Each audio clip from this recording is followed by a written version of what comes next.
بالله من شرور أنفسنا ومن سيئات أعمالنا من يهده الله فلا مضل له ومن يضلل فلا هادي له ونشهد أن لا إله إلا الله وحده لا شريك له ونشهد أن سيدنا ونبينا ومولانا محمدا عبده ورسوله أرسله بالحق بشيرا ونذيرا وداعيا إلى الله بإذنه وسراجا منيرا صلى الله تعالى عليه وعلى آله وأصحابه وسلم تسليما كثيرا كثيرا أما بعد فأعوذ بالله من الشيطان الرجيم بسم الله الرحمن الرحيم ولقد خلقناكم ثم صورناكم ثم قلنا للملائكة اسجدوا لآدم فسجدوا إلا إبليس لم يكن من الساجدين قال ما منعك ألا تسجد إذ أمرتك قال أنا خير منه خلقتني من نار وخلقته من طين قال فاهبط منها فما يكون لك أن تتكبر فيها فاخرج إنك من الصاغرين صدق الله مولانا العظيم সূরা আরাফের 11 নম্বর আয়াত থেকে তেলাওয়াত করা হয়েছে। তেলাওয়াতকৃত আয়াতের কিছু তাফসীর গত মজলিসে হয়েছিল। আল্লাহ রাব্বুল আলামিন আমাদের আদি পিতা সাইয়্যিদিনা হযরত আদম আলা নবিয়িনা ওয়া আলাইহিস সালাতু ওয়াস সালামকে সমস্ত সৃষ্টির নাম, দোষ, গুণ এবং বৈশিষ্ট্য শিখাইলেন। অতঃপর পরীক্ষাও নিলেন, এগুলো শুনিয়ে দাও। তিনি ফেরেশতাকুলের সামনে আল্লাহ রাব্বুল আলামিনের দরবারে পরীক্ষার হলে সব শোনাইয়াও দিলেন। আল্লাহ রাব্বুল আলামিন তাকে সম্মানিত করলেন এলেম দিয়ে, বিদ্যা দিয়ে। তৎকালীন সৃষ্টি জগতে যত মাখলুক ছিল সবচেয়ে বড় শিক্ষিত, বড় বিদ্বান ছিলেন আমাদের আদি পিতা সাইয়্যিদিনা হযরত আদম আলা নবিয়িনা ওয়া আলাইহিস সালাতু ওয়াস সালাম। এত বড় বিদ্বান, এত বড় শিক্ষিত তিনি ছিলেন, শিখাইছেন কে? আল্লাহ রাব্বুল আলামিন। ওয়া আল্লামা আদামাল আসমাআ কুল্লাহা। আল্লাহ পাক শিখাইয়েছেন আদমকে সমস্ত সৃষ্টির নাম, দোষ, গুণ এবং বৈশিষ্ট্য। আদম আলাইহিস সালাম এখন সম্মানী ব্যক্তি হয়ে গেলেন শিক্ষার গুণে, শিক্ষার কারণে। আদম আলাইহিস সালামকে সৃষ্টি করার আগে আশরাফুল মাখলুকাত ছিল ফেরেশতাকুল। এদের থেকে সম্মানিত কোন মাখলুক তখন আর কেউ ছিল না। তো সবচেয়ে সম্মানিত মাখলুককে আল্লাহ পাক হুকুম করলেন আদমকে সম্মান করো সিজদার মাধ্যমে। এখন আদম তোমাদের থেকেও আরো অধিক সম্মানী। কেন অধিক সম্মানী হইল? এলেমের কারণে, শিক্ষার কারণে। শিক্ষাটা দিলেন কে? আল্লাহ রাব্বুল আলামিন। তো বোঝা গেছে যে শিক্ষা আল্লাহ পাক দেন আল্লাহর পক্ষ থেকে আসে, এটা একটা সম্মানী শিক্ষা, মূল্যবান শিক্ষা, দামি শিক্ষা। এই শিক্ষা যার ভিতরে ঢুকবে সেও সম্মানী হবে, দামি হবে। এই জন্যই আল্লাহ রাসূল সাল্লাল্লাহু আলাইহি ওয়াসাল্লাম বলে গেছেন, খায়রুকুম মান তাআল্লামাল কুরআনা ওয়া আল্লামা। তোমাদের মধ্যে সর্বোত্তম ওই ব্যক্তি যে কোরআন শিখে এবং শিখায়। কারণ কোরআন আল্লাহ রাব্বুল আলামিনের পক্ষ থেকে আসছে। কোরআনী ইলম, কোরআনী বিদ্যা আল্লাহর পক্ষ থেকে আসা। এই বিদ্যা যে শিখবে সে সর্বোত্তম হবে। বুঝার জন্য বলছি, আমরা যে কোরআন শরীফ পড়ি কার কাছে পড়ি? আমাদের উস্তাদের কাছে। তারা কার কাছে পড়েন? তাদের উস্তাদের কাছে। এইভাবে উস্তাদ বাই উস্তাদ, উস্তাদ বাই উস্তাদ উপরের দিকে চলতে চলতে তারপরে তাবেঈনের স্তর আসবে। ওনারা কোরআন শিখেছিলেন কার কাছে? সাহাবায়ে কেরাম। ওনারা শিখেছেন তাবেঈদের কাছে। তাবেঈগণ সাহাবায়ে কেরামের কাছে, সাহাবায়ে কেরামগণ রাসূলুল্লাহ সাল্লাল্লাহু আলাইহি ওয়াসাল্লামের কাছে, তিনি সরাসরি আল্লাহ রাব্বুল আলামিনের কাছে। তাহলে কোরআনে শিক্ষার গোয়া আল্লাহ রাব্বুল আলামিন। আর অন্যান্য যত শিক্ষা আছে বোঝার জন্য বলছি, কাউকে ছোট করার জন্য নয়, হেয় করার জন্য নয়, তুচ্ছ তাচ্ছিল্যের জন্য নয়, বোঝার জন্য বলছি। অন্য শিক্ষার সর্বোচ্চ ডিগ্রির নাম ডক্টরেট ডিগ্রি। এর উপরে ডিগ্রি এখনো আবিষ্কার হয়। ডক্টরেট ডিগ্রিও শুরু হয়েছে 70-75 বছর আগ থেকে। এর আগে এটাও ছিল না। মাস্টার ওইটা এক সময় আবিষ্কার হয়েছে, এর আগে মাস্টার ছিল না, ছিল ডিগ্রি। যাই হোক, এই ডক্টরেট ডিগ্রি যিনি নিলেন, এই ডক্টরকে ডিগ্রিটা দিলেন কে, পড়াইছেন কে, তিনি কার কাছে শিখছেন? বেশির থেকে বেশি যার কাছে এমফিল পর্যন্ত শিক্ষা দিলেন, যিনি এই বিশ্বে সর্বপ্রথম এমফিল করছেন, ওনাকে শিখেছেন কে? যিনি মাস্টার্স পর্যন্ত করছেন, এমন একজন মানুষ। সর্বপ্রথম যিনি মাস্টার্স করলেন এই বিশ্বে, তাকে পড়াইছেন কে? একজন ডিগ্রি যিনি করছেন উনি। ডিগ্রিওয়ালাকে কে পড়াইলেন? ইন্টারওয়ালা। ইন্টারওয়ালাকে মেট্রিকওয়ালা। মেট্রিকওয়ালাকে নাইনওয়ালা। নাইনওয়ালাকে এইট। এইটকে সেভেন। সেভেনকে সিক্স। সিক্সকে ফাইভ। ফাইভকে ফোর। ফোরকে থ্রি। থ্রিকে টু। টুকে ওয়ান। সর্বপ্রথম যিনি ক্লাস ওয়ানের সার্টিফিকেট পাইছেন তাকে কে দিছি? যার ওয়ানের সার্টিফিকেট ছিল। তো যার ক্লাস ওয়ানের সার্টিফিকেট নেই, জিরো না? জিরো। জিরো। এটা নামতে নামতে জিরোতে আছে। আর কোরআন শিক্ষা উঠতে উঠতে আহকামুল হাকিমিন আল্লাহ রাব্বুল আলামিনের কাছে গিয়ে পৌঁছে। এবার আপনারাই বলেন, কেন খায়রুকুম মান তাআল্লামাল কুরআন ওয়া আল্লামা হবে না? কেউ হয়তো বলেন, হুজুর কই মান, কই সম্মান? আমরা দেখি মানুষ তুচ্ছতাচ্ছিল্য করে, আলেম ওলামাদেরকে তুচ্ছতাচ্ছিল্য করে, তিরস্কার করে, মজাক উড়ায়, ঠাট্টা করে, মনে করে সমাজের বোঝা, এই সেই কত বিষয়। ওই রকম সম্মান আল্লাহ রাব্বুল আলামিন ইহকাল পরকাল উভয় কালে দিয়ে রাখছেন, তবে দুই কারণে দেখা যায় না। সম্মান বাস্তবে আছে, দুই কারণে দেখা যায় না। এক কারণ হইল বুঝবুদ্ধির অভাব। যার বুঝবুদ্ধি নেই, পাগল। পাগলের সামনে একজন ডক্টর আর একজন গণ্য মূর্খ, কোনো বেশকম আছে? কোনো বেশকম সব সমান। এই যে আমি মাঝে মধ্যে বলি, আমাদের পাগলাগারত হেমায়তপুরে পরিদর্শনে গেছিলেন শিক্ষামন্ত্রী আর পাকিস্তানের শিক্ষামন্ত্রী। পাকিস্তানের শিক্ষামন্ত্রী আসছেন, তো আমাদের দেশের শিক্ষামন্ত্রী দেখাইতে নিয়ে গেছেন পাগলাগারত। ওইখানে যাওয়ার পরে আধা পাগল কিছু কথা বলে উঠছে, আপনারা কি? তো আমাদের শিক্ষামন্ত্রী সাহেব পরিচয় দিলেন, আমি বাংলাদেশের শিক্ষামন্ত্রী, ইনি পাকিস্তানের শিক্ষামন্ত্রী। আধা পাগল এখানে ঢুকলে প্রথম প্রথম কত দাবি দেওয়া, 2-4 দিন থাকলে পরে ঠিক হয়।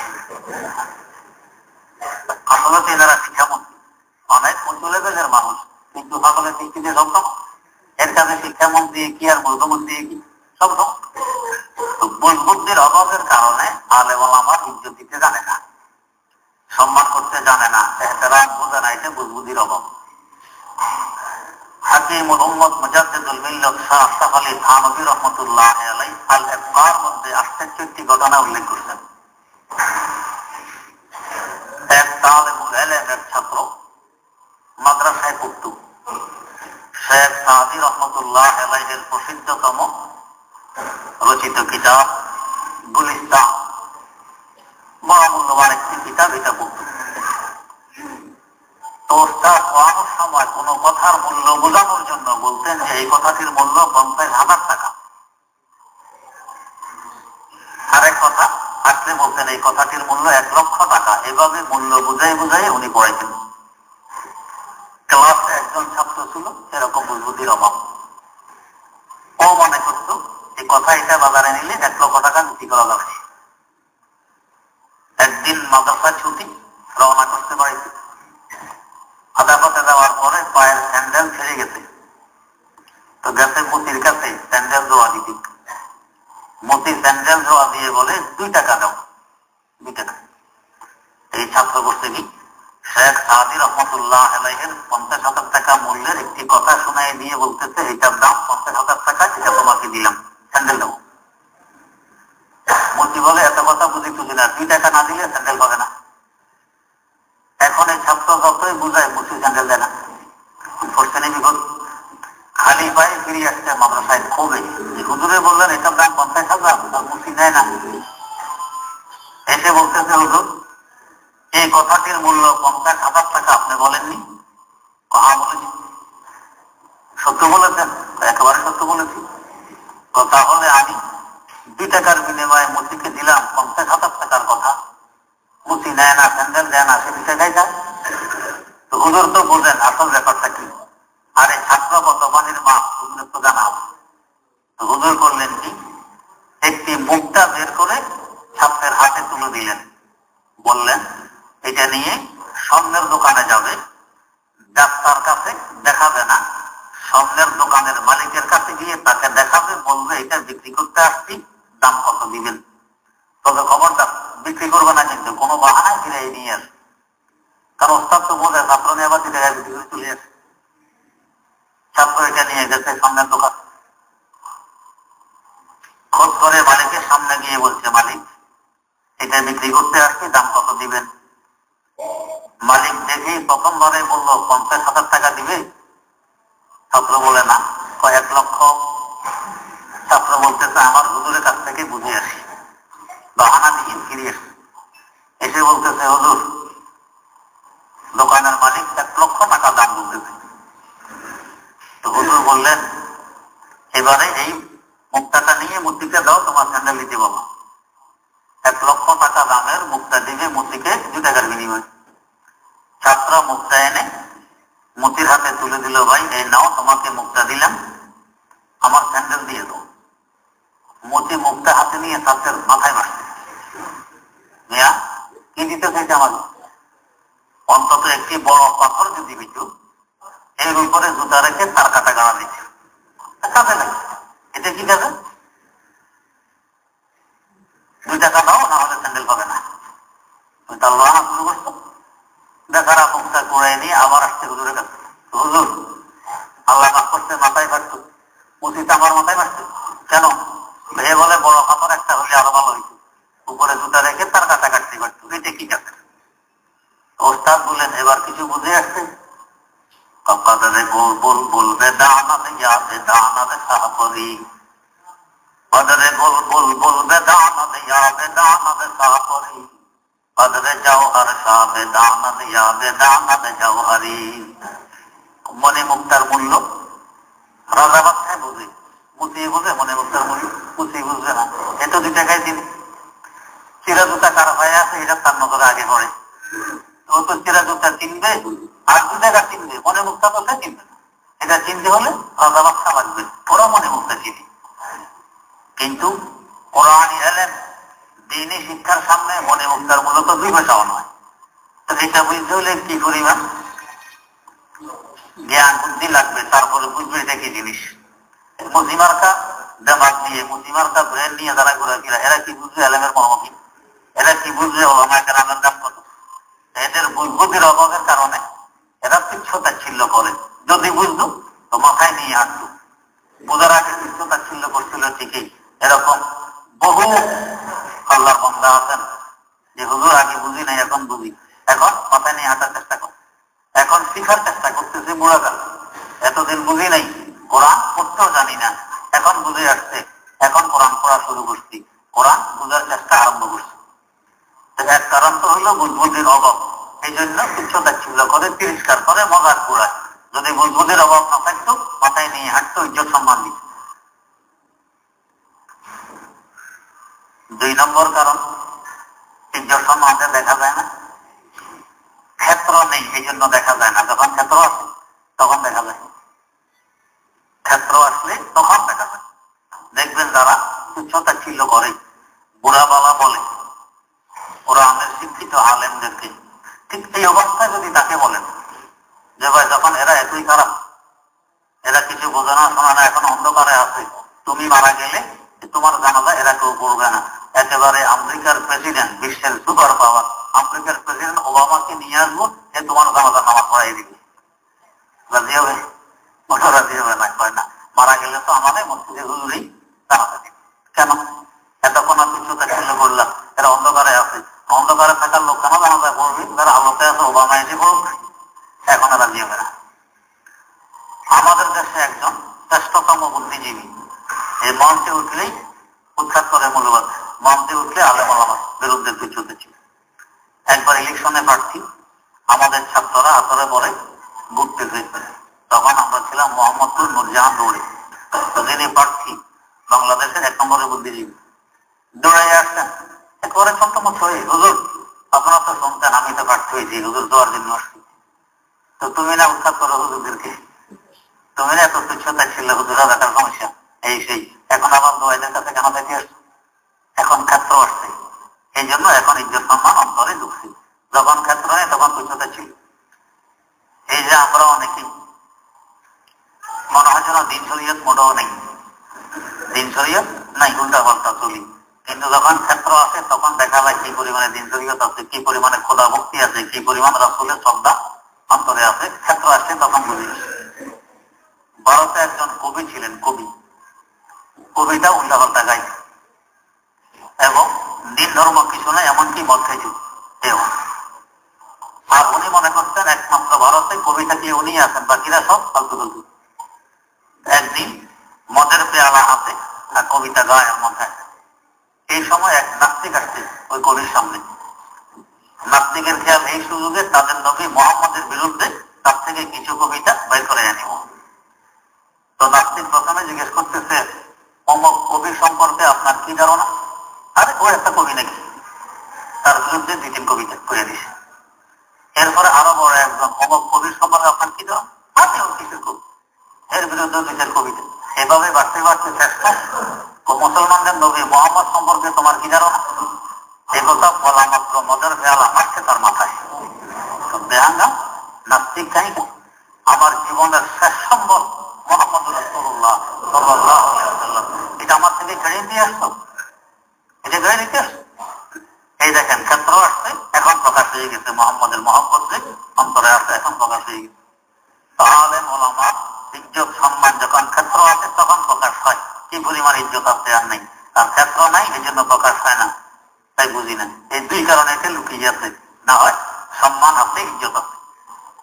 আল্লাহ রাব্বুল আলামিন ওই এলেমের কারণে আদম আলাইহিস সালামকে যে সম্মান দিলেন, ইজ্জত দিলেন, এটার বহিঃপ্রকাশ ঘটানোর জন্য ফেরেশতাদেরকে হুকুম করলেন, উসজুদু লিআদম, তোমরা আদমকে সিজদা করো, তার ইজ্জত করো, সম্মান করো।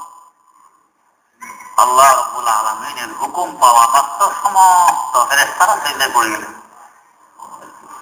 কিন্তু ইল্লা ইবলিস লাম ইয়াকুম মিনাস সাজিদিন, কপালে সিজদা করলো না, কপাল কুস্তি। ওই আমাদের দেশে হয় বুজবুদের অভাব অথবা ক্ষেত্র নেই, এখানটা ক্ষেত্র ছিল কিন্তু বুজবুদের অভাবের কারণে সিজদা করলো না। কেন করলো না? আমি বেশি বুঝি, আমি বেশি বুঝি। এটি আমাদের মহাবেদী একটা মারাত্মকতম রোগ, আমি বেশি বুঝি, আর কেউ বলে না। মৌলবীরা কি বুঝি? আমরা বেশি বুঝি, সব হলে বেশি বুঝি। আমার আব্বা জান রহমতুল্লাহ আলাইহির কাছে শুনেছি একবার এক অনুষ্ঠান, সেখানে একজন বড় শিক্ষিত হাই স্কুলের headmaster, masters degree, MA Arabic. তো আব্বা জান কথা বলতেন খুব কম, ধৈর্য ছিল ধৈর্যের পাহাড়, কথা খুব কম। তো হেডমাস্টারই কথাবার্তা বেশি কয় ওই অনুষ্ঠান। একটু পর পরে আমি আরবি জানি, আমি MA অ্যারাবিক, আমি আরবি জানি, বারবারে বল, 1 বার 2 বার 3 বার 5 বার। আব্বা জান রহমতুল্লাহ বললেন, হেডমাস্টার সাহেব আপনি আরবি জানেন? জি আমি আরবি জানি, আমি MA অ্যারাবিক। ও আচ্ছা, আরবি যখন জানেন তো কোরআন সূত্র নিশ্চয় বোঝেন, তো বুঝি আল্লাহ কয়জন? আব্বা জান প্রশ্ন করলেন, এটা আবার প্রশ্ন করছে, করলাম তো উত্তর দেন না, একজন। আচ্ছা ঠিক তো, জি ঠিক। ইন্না 1 বছর না বহু বছর? এটা বহু বছর। আল্লাহ পাক বলতেছেন ইন্না আ'তাইনাকাল কাউসার, আমরা তোমাকে কাউসার দান করেছি। বহু বচন, তাহলে কোরআন বলতেছে আল্লাহ একাধিক, না হলে ইন্না বহু বচন কেন বলবে? এরকম জায়গা জায়গা ইন্না ইন্না নাহনু নাযালনা যিকরা ওয়া ইন্না লাহু লাহাফিজুন, সব বহু বচনের শব্দ ব্যবহার করতেছেন আল্লাহ পাক। আপনি বলতেছেন আল্লাহ একজন, আল্লাহ বলতেছে বহু বচন, আপনি আরবি বুঝেন, বলেন এই শাস্ত্রা বলেন কারণ কি? একজন হইয়া বহু বচন কেন বল? তার কথা পায় না। বলেন যে মাস্টার সাহেব সারা জীবন কাটছে আরবির ভিতরে, বাপ দাদা 14 গোষ্ঠী আরবির ভিতরে, পড়ছি আরবি, পড়াইতেছি আরবি, এখনো কোনোদিন এই কথা মুখ দিয়ে বের করার সাহস পাইনি আমি আরবি জানি। আপনি এই মজলিসে কয়বার বলেন আপনি আরবি জানেন? এখন বলেন আল্লাহ একজন বহু বচন কেন বললেন? শোনার কথা নেই। তো অবস্থা এরকম যে আমি বুঝি, অমকে বোঝে না, অন্যেরা বোঝে না, আমি বুঝি, এটা হলো আমাদের বড় বেদি। এইটাই শয়তানকে কবর করে দিছে। কেন শয়তান চিন্তা করলো না? শয়তান নিজেই বলতেছেন আনা খায়রুম মিনহু, আমি তার থেকে ভালো, আমি ভালো, আমি বুঝি। কিভাবে সে ভালো? সামনে অনেকগুলো যুক্তি দিতে, সামনে আসতেছে কথাগুলো। এই আমি বুঝিয়ে শয়তানকে রান্দায় দরগা বিতাড়িত করে দিল আল্লাহ রাব্বুল আলামিনের রহমতের দুয়ার থেকে। আমি বুঝি, এই মরদ আমাদের ভিতরে, আমি বুঝি, আমি বুঝি, আমি বুঝি। বেশি দূরের কথা নয়, এক হজের সফরে এরকম একজন মাস্টার চিংড়িওয়ালা, রাজশাহী কলেজের হেডমাস্টার, কলেজের প্রিন্সিপাল, এক রুমে ছিলাম হজের সফরে প্রায় 15 দিন পর্যন্ত। আমি খামোশ। প্রিন্সিপাল সাহেব এখানে আমি জানি, এখানে এখানে এখানে এইভাবে শোনা হল। 15 দিন পরেই আরেক সাথী বলে উঠলেন, প্রিন্সিপাল সাহেব আপনার যে ওনার সাথে এত কথাবার্তা, এত জানাজানি সব বলতেছেন, ওনার ডিগ্রি সম্পর্কে আপনি অবগত? ওনার ডিগ্রি কি? কোন হুজুর মানুষ মাথায় বসছে, মাথাতে বসে হুজুর মানুষ ভালো কথা, ডিগ্রি কি? ডিগ্রি তো আমি জানি না। যে উনিও ডক্টরেট ডিগ্রি করছেন, ওনারাও ডক্টরেট ডিগ্রি আছে। হ্যাঁ, উনি ডক্টরেট করছে, কই জি উঠে আছে আমার কাছে, হুজুর আপনি ডক্টরেট করছেন? জি করছি। কোন থিসিস লিখছেন? জি লিখছি। কিসের উপরে? খেলাফত ওসমানিয়া সংবিধানের উপরে। কত পৃষ্ঠা? 1800 পৃষ্ঠা। এখন উনি একটু কম ধরলেন, বাকি 15 দিন আমার, প্রথম 15 দিন উনি, বাকি 15 দিন আমার। এখন আর বেশি আগের মতো কয় না। দেখে আসার পরে ওনার মসজিদে তাফসীর করতে হবে, খুব বাধ্য করলেন, তো মাসে একবার দেওয়া শুরু করছে। এখন দেওয়ার সম্ভাবনা, উনি এখন মারা গেছেন, আল্লাহ করে রহমত করছে।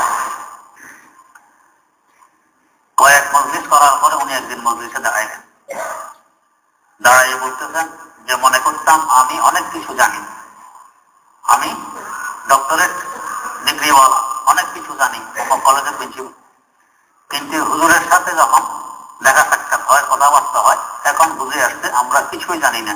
জানলে হুজুরাই জানে, ওনার কথা জানলে হুজুরাই জানে, আমরা জানি। যখন ওয়াজটা পড়ে তখন বুঝে আসে।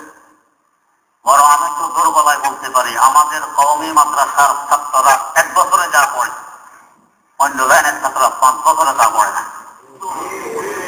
এক শহে জামি, এক কাবিয়া, এক মেরফাত, এগুলো করতে যে পরিমাণ ব্রেন এদেরকে ব্যয় করতে হয়, ওদের 5-7 বছর এই পরিমাণ ব্রেন ব্যয় করা লাগে না।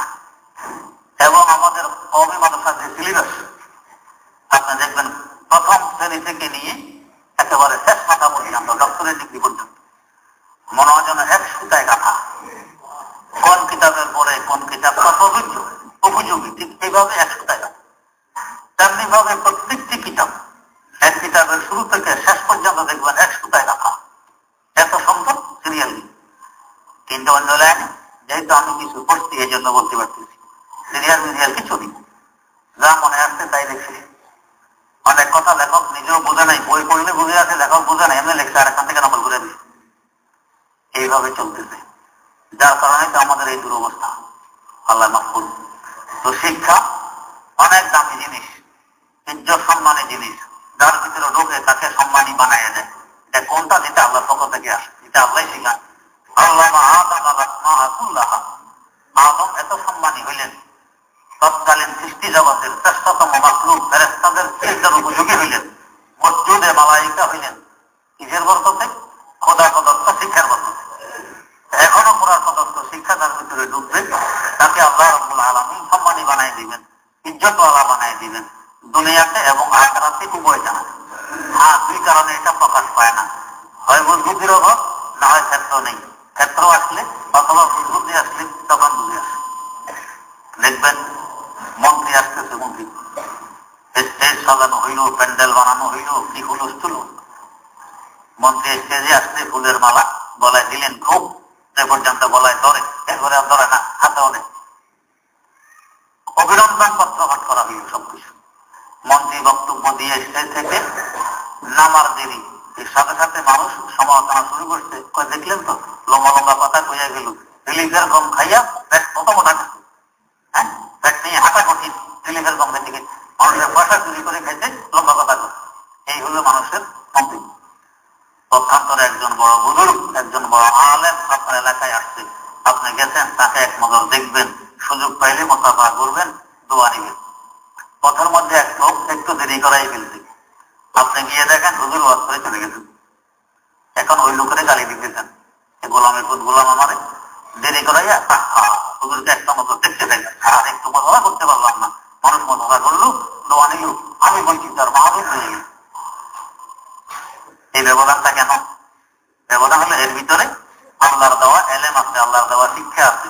এই জন্য ওর ভিতরে আল্লাহর দেওয়া শিক্ষা নেই, এলেম নেই, যার কারণে ওইখানে সমালোচনা আর এখানে আফসোস। এই হলো রেশম। তো আল্লাহ রাব্বুল আলামিন ফেরেশতাদেরকে বললেন, আদমকে জিজ্ঞেস করো শিক্ষার কথা। যার শিক্ষা যত বেশি হবে সে তত মূল্যবান হবে, সে তত সম্মানী হবে, ইজ্জতওয়ালা হবে। মালায়েকা ফেরেশতা পর্যন্ত তাকে সম্মান করতে বাধ্য, সম্মান করবে।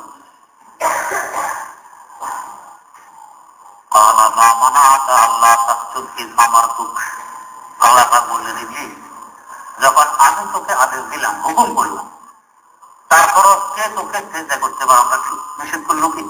আমি আদেশ দিই। আমার বুঝে আসুক আর না আসুক, আমার যুক্তিতে ধরুক আর না ধরুক, মনে হুকুম দিলে এটা মেনে নেয়া, এটা হলো গোলামের শান। মনে হুকুম করতে গোলামের কোন যুক্তি? মনে বলতে এক গ্লাস পানি দাও, সে যুক্তি দেয়। এমনি শীতে মানুষ মারা যেতেছে, আপনাকেও দেখি শীতে ঠুকঠুর করতেছেন, আবার পানি খেতেছেন। মনে পানি খায়, গোলাম যুক্তি দেয়। মনে বলে এখানে একটু আগুন জ্বালাও, গোলাম বলে গরমে মানুষ মারা যেতেছে, এই অবস্থা গরম, এর ভিতরে আপনি বলেন আগুন জ্বালাও, যুক্তি দেয়। প্রচন্ড গরমের ভিতরেও কারোর কাছে শীত লাগতে পারে কিনা? পারে। প্রচন্ড শীতের ভিতরে গরম লাগতে পারে কিনা? পারে। প্রেশার যদি হাই প্রেশার হয়, হঠাৎ প্রেশার উঠছে, এই শীতকালও ঘাম বেরিয়ে আসে কিনা? আছে। প্রেশার লো হয়ে গেছে, নেমে গেছে, গরম কালও ঠান্ডা লাগে কিনা? লাগে। এটা তো মনে বুঝবে, গোলাম তো বুঝবে না। এত যুক্তি দিতে আসছে যে গরমকাল, সব দিকে গরম আর গরম, মানুষ এয়ার কন্ডিশনার থাকতে পায়, আপনি বলেন আগুন জ্বালো। এই গোলামেরা রাখবে না, গোলামকে বলে তুই যা তোর কাছে। এই গোলামকে রাস্তায় দরজা করে দিবে, বের করে দিবে। এই গোলামের স্থান এখানে নেই, কেন? সে নিজের যুক্তি পেশ করে। তো গোলামের স্থান হইল মনে যা বলে তা মাথা মতো করে মেনে নেয়, এটা গোলামের স্থান। বুজুর্গানে দিন বলেন, গোলামে পোখতা কাবে সৌরাবে দাহাবে কন্তর্য, গোলামে পোখতা কাবে সৌরাবে দাহাবে কন্তর্য, দেখাত নকশা দেওয়া নকশা ইয়াত বহেকমতি মহিমারা। তোমার যুক্তি এখানে অচল, মনে বলতেছে তো মেনে নেব। আল্লাহ রাব্বুল আলামিন বলতেছেন আদমকে সিজদা করো, শয়তান যুক্তি দিতেছে, কি যুক্তি? আনা খায়রুম মিনহু, আমি তার থেকে ভালো। যে ভালো তাকে সিজদা করতে হয়, তো সিজদা আদম আমাকে করবে, আপনি উল্টা হুকুম দিতেছেন আমি আদমকে সিজদা করবো, এটা কেন? এই বাক্যে যুক্তি অপরাধী। তাহলে এই জগতের প্রথম যুক্তিবাদীকে শয়তান, ইবলিস। তাই আমাদের দিন যুক্তি নির্ভর নয়, যদিও দিনের কোন হুকুম যুক্তির বাইরে নয়, যুক্তির ঊর্ধ্বে আছে, যুক্তির বাইরে নয়, কিন্তু নির্ভর যুক্তির উপরে নয়। আমাদের দিন হইল আল্লাহ রাব্বুল আলামিনের পক্ষ থেকে কি আসছে ওইটা নির্ভর, যাকে বলে নসুস। নসুস নির্ভর, যুক্তি নির্ভর নয়। যদি যুক্তি নির্ভর হইত আর বিল্লাহ আল্লামা রুমি রহমতুল্লাহ আলাইহি বলেন, ইমাম ফখরুদ্দিন রাজি রহমতুল্লাহ আলাইহি দিনের সবচেয়ে বড় বাদশা হয়েছিল। মুসলিম শরীফে তিনি লিখতেছেন, গরব ইস্তেদলালে কাদে দিবুদে ফখরে রাজি রাজে সারে দিবুদে ফখরে রাজি রাজে সারে দিবুদে। আল্লাহ রাব্বুল আলামিন এক। ইমাম ফখরুদ্দিন রাজি রহমতুল্লাহ আলাইহি 100টি যুক্তি দাঁড় করাইছেন আল্লাহ আল্লাহর একত্ববাদের উপরে 100টি যুক্তির দলিল। মওতের সময় শয়তান আছে, মানুষকে গুমরাহ করাছে শয়তান আছে, তো উনি শয়তানকে যাতে পরাজিত করতে পারেন এই জন্য 100টি যুক্তি ঠিক করে রাখবেন। কারণ শয়তান তো কোনো হাদিস মানবে না, এ তো তত যুক্তি মানবে, এই জন্য যুক্তি ঠিক করবে। এতেকালের দিন আসতে হবে। এটা কয় খোদা কয়জন? খোদা একজন কয় না, খোদা একজন, খোদা একাধিক, শয়তান যুক্তি দেয়, উনিও যুক্তি দিয়ে এটাকে কোনটা যে যেরকম শয়তান তার কাছে এইভাবে আসে। আমাদের এক মুরব্বী ছিলেন, আমি একদিন তাহাজ্জুদের পর জিকির করতেছি, চোখ বন্ধ, হঠাৎ থেকে শয়তান আসছে, এসে কয় হাফেজ সিরাজি তোমার দৃষ্টিতে কেমন? আমি বললাম বহুত বড় বুজুর্গ আল্লাহর ওলি। মানো? মানি। তাহলে ওনার একটা কথার অনুবাদ করা হয়েছে উর্দু একটা শেরে কি, ये चमन यूं ही रहेगा और हजारा बुलबुला, ये चमन यूं ही रहेगा और हजारा बुलबुला, अपनी अपनी बोलियां सब भूल कर उड़ जाएंगे। এই দুনিয়া যেভাবে আছে এভাবেই থাকবে, কিন্তু আমরা বুলবুলের ন্যায়, পাখির ন্যায় আস্তিক সময় মতো নিজের বলে নিয়ে বিদায় নিয়ে যাব, দুনিয়া এভাবেই থাকবে। ওনার এই কথার দ্বারা তো বোঝা যায় কিয়ামত হবে না। ওনাকে যখন তুমি বড় বুজুর্গ মানতেছ, আল্লাহর ওলি মানতেছ, ওনার কথার দ্বারা বোঝা যায় কিয়ামত হবে না। তুমি কেন কিয়ামতের বিশ্বাসী? দুনিয়াতে আমার মুরব্বী বলতেছেন, কই যুক্তির ঘরেই তো বুদ্ধি, কে একটু যুক্তিটা দিয়ে আসছে। বললাম লা হাওলা ওয়ালা কুওয়াতা ইল্লা বিল্লাহ, ও দিকে দূর। এটা হলো শয়তানের একম, এটা মানলে শয়তান ভাগে। লা হাওলা ওয়ালা কুওয়াতা ইল্লা বিল্লাহ, আমার আল্লাহ ছাড়া আমার কোনো শক্তি নেই, আমার কোনো ক্ষমতা নেই, আছে একমাত্র আমার আল্লাহ, এটা বলে শয়তান ভাগে। তো যে যেমন শয়তান তার কাছে ওই সুরতে ওইভাবে যুক্তি নিয়ে আসে। ইমাম ফখরুদ্দিন রাজি ছিলেন বড় দার্শনিক, তাই শয়তানও যুক্তি নিয়ে আসছে, যেহেতু ওনার কাছে যুক্তি আছে। ওনার প্রথম যুক্তি শয়তান খন্ডাই ফেলিল। কারণ বয়স যত বেশি হয় মানুষের বুদ্ধি তত বাড়ে।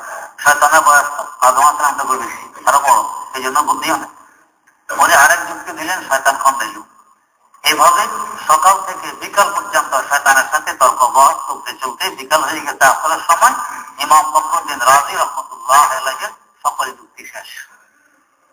সামনে শয়তানের আরো যুক্তি আছে, এবার কি বুদ্ধি?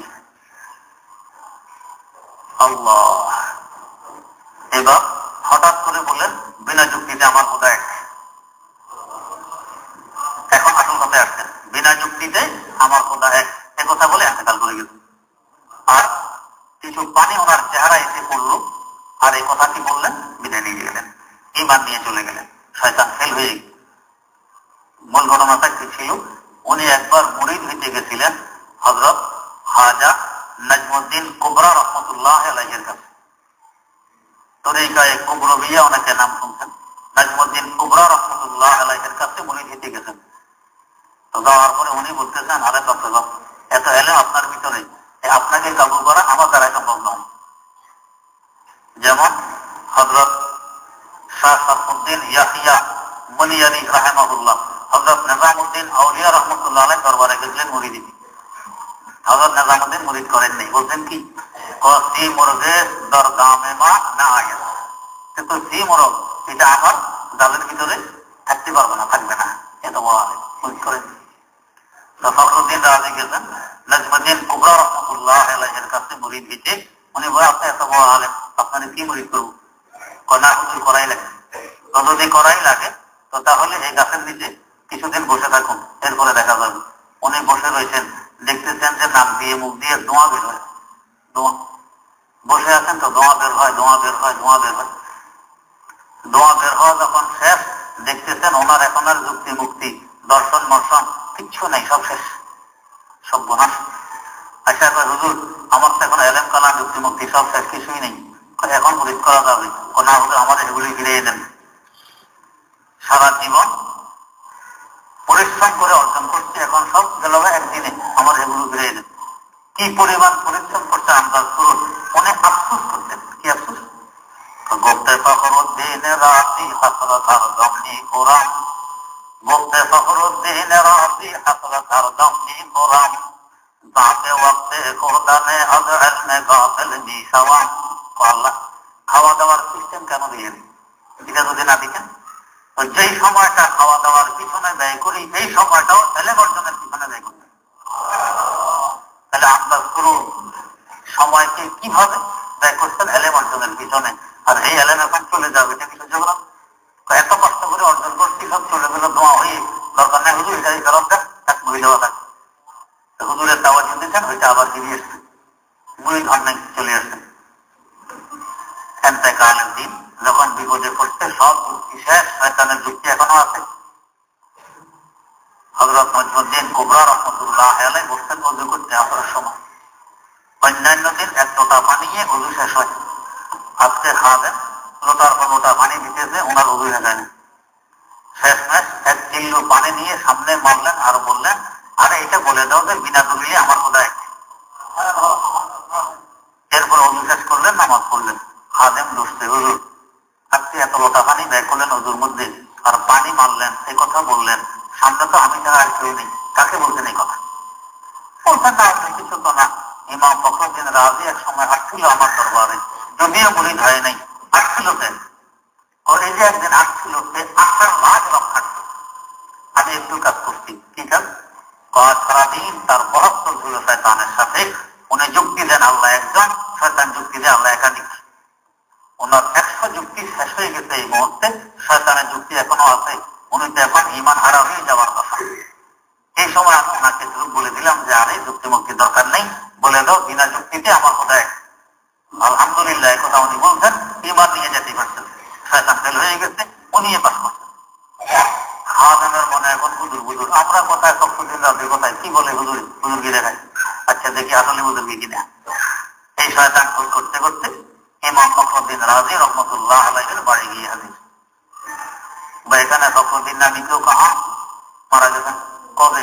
অমুক দিন। কখন? তো আসলের সময়। কিভাবে মারা গেল?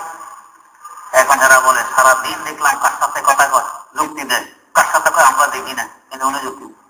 আসরের সময় দেখি তার চেহারা মধ্যে কিছু পানের ছিটে এসে পড়লো, আর উনি বলে ফেললেন বিনা যুক্তিতে আমার কোথায়।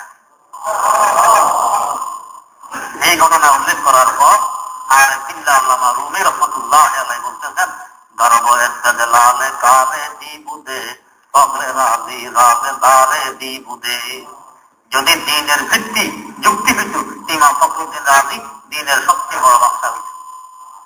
বোঝা গেছে এই দিন যুক্তি নির্ভর নয়, দিন হলো নসুস নির্ভর, কোরআন এবং হাদিস নির্ভর। আমার যুক্তিতে না আসতে পারে, আমার আল্লাহর যুক্তিতে আসবে। শয়তান যুক্তি শুরু করলো কি, কানা খায়রুম মিনহু, আমি তার থেকে ভালো।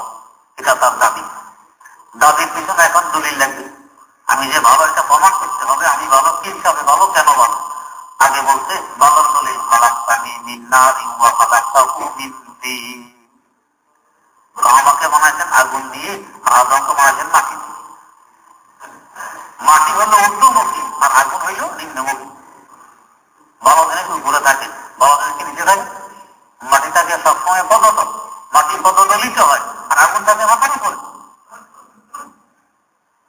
আরেক কথা, আগুনের দ্বারা হয় আলো, নূরের সাথে সম্পর্ক। মাটির ভিতরে ঢুকলে হয় অন্ধকার, জুলমতের সাথে সম্পর্ক। জুলমত দিয়ে যাকে বানাইছেন তাকে আমি নূর সেজদা করবো, উল্টা কথা ও না আমাকে সেজদা করবো। এইভাবে যুক্তি শুরু করবো। আল্লাহ রাব্বুল আলামিন সামনে কি কি করলেন, আল্লাহ তার তৌফিক দিলে ইনশাআল্লাহ আগামী মজলিসে হবো। এখানে এতটুকু বোঝা গেল যে দিন যুক্তি নির্ভর নয়। যুক্তি নির্ভর যদি আমি মানতে যাই, এক সময় আমাকে বরবাদ হওয়া লাগবে, হালাক হওয়া লাগবে, ধ্বংস হওয়া লাগবে।